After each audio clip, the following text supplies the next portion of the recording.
मोकळेपणा. माणसानं मोकळं असलं पाहिजे. मोकळं असल्याचं फायदे काय?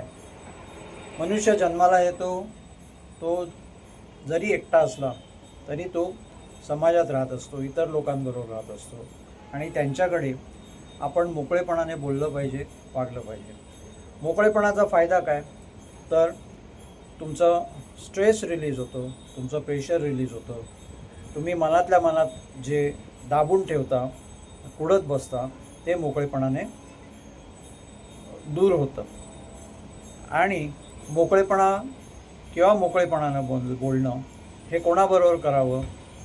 तर मोकळेपणाने बोलणं किंवा आपलं एखादी गोष्ट चांगली वाईट शेअर करणं हे तुमच्या आवडीच्या, तुम्हाला समजून घेणाऱ्या मित्राकडे ते मोकळं करावं, की जो तुम्हाला समजून घेतो, जो तुमच्या विचारांना रिस्पेक्ट करतो आणि त्याचं कुठेही भांडवल न करता तुम्हाला एखादं सजेशन किंवा सल्ला देतो. आणि जिथे तुम्हाला वाटतं की याच्याकडे माझं मोकळं मन केल्याने मला स्ट्रेस रिलीज होईल, मला बरं वाटेल, अशा ठिकाणी मोकळं मन करा.